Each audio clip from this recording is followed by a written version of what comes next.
Hello. This is Ollie here at Visordown, and you'll have to excuse me for him getting a little bit emotional.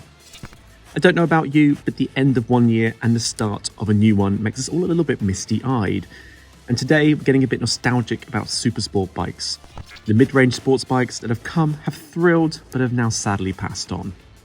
Of course, it won't be news to anyone that the sports bike market has somewhat dwindled over the years, as rising costs and shrinking emissions targets begin to outweigh a business case developed on heritage, winning on Sundays, and sheer passion for all things super on two wheels.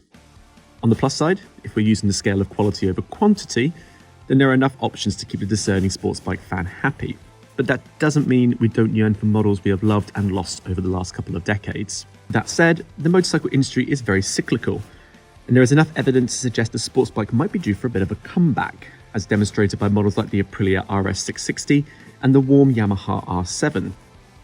In the meantime, let's look back at a selection of motorcycles that have come, gone, and maybe, just maybe, might come back again. The Yamaha R6 is still warm in the proverbial motorcycle grave, but we are sad for its passing for a number of reasons. Technically speaking, the R6 isn't dead, but unless your license is a racing one and you don't need one for the road, the R6 only lives on as a track day tool.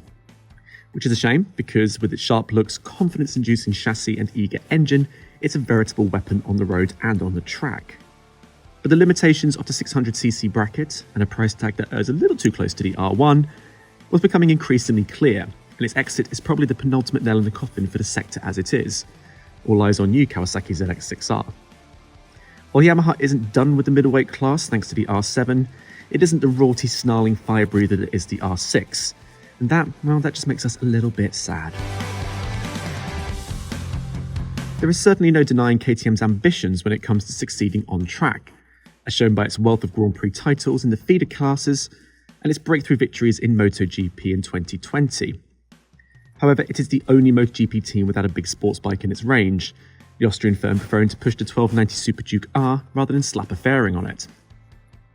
It's a shame because KTM has done the legwork previously with the RC8, when its motorsport ambitions were trained on the world superbike class. That, of course, never actually happened, and the RC8 became something of a cult-like mythical beast that showed great promise for a first effort with its angular styling and involving dynamics, while it came with lashings of typical hard-edge KTM hooliganism. It wasn't easy to ride, but it was easy to love for those that wanted to really stand out in orange. We were tempted to limit this article to 600cc up, but we just couldn't ignore the Caviga Mito, which remains fondly remembered for its somewhat unashamed attempt to shrink the Ducati 916 into a nifty urban runaround. As far as photocopies go, the Mito is a very faithful reimagining of arguably history's most iconic sports bike design, right down to the GP spec handling and zippy pace that made you feel like you were riding a Ducati anyway when you're going through the urban jungle. Incidentally, Caviga does live on under the stewardship of MV Agusta and is on the cusp of being relaunched. So a Mito for the 21st century? Yes, thank you very much please. The Benelli Tornado Tre isn't a model that is so much missed for its abilities, but as an exotic oddity for those that wanted an Italian sports bike but didn't want to be boxed in by Ducati and Aprilia. Bizarrely, it managed to skirt World Superbike homologation regulations by hitting the track before it actually went on sale, as a way of speeding up development. But it wasn't successful and ended up going on sale after its racing commitments were wound up. With a 900, later 1130, triple-cylinder engine, the Benelli Tornado was striking to look at, potent to ride, and had some quirky features such as under-seat venting. But early models were hamstrung with very poor reliability. Fast forward to 2021 though, and the Tornado name lives on in Asia, albeit on a 300cc variant launched this year. Borrowing a few cues from its spiritual predecessor, the fact the Tre turns up in promotional shots leads us to think another version of the big sports bike could be on the way by the now Chinese-owned company. Suzuki may not be abandoning its sports bike heritage entirely, with the launch of a new Hayabusa, which in turn came hot on the heels of its 2020 MotoGP World Championship title win, and many purists are still waiting for a new Gixxer 1000. But it's unlikely we'll ever see this, the GSX-R600, rolling on our roads again. That is, unless you live in the States, where the Midi Gixxer is very much alive and well. We've got to say, we do mourn its lack of availability on these shores though. The GSX-R600 was a hoot to ride, with a punchy engine and more inoffensive looks than a comparatively quirky 1000. Also, frankly, no manufacturer can make white wheel trims look so damn fashionable.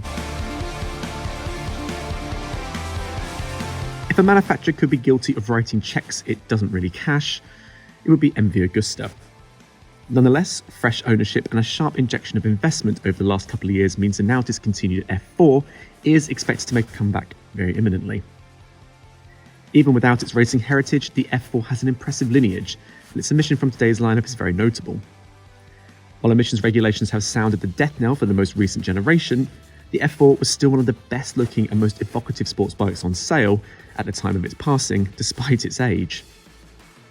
While one might point to a limited dealer network and a somewhat blasé attitude to getting repairs, it is these two areas MV Agusta is currently working very hard on trying to improve. In racing terms, no other sports bike comes close to the dominance of the Honda CB R600RR in the World Supersport class, though the Yamaha R6 is getting quite close now. However, a dwindling audience base coupled with costly emissions tweaks means the most potent Honda middleweight sports bike on sale is pinned to just a single R. The CB R600RR continues to live on in Japan, but with Yamaha working on the R7 and Triumph seemingly tinkering with the Supersport formula to assure its competition future, we do wonder whether the RR could return in a very different form very soon.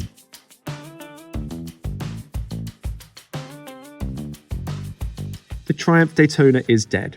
Long live the Triumph Daytona.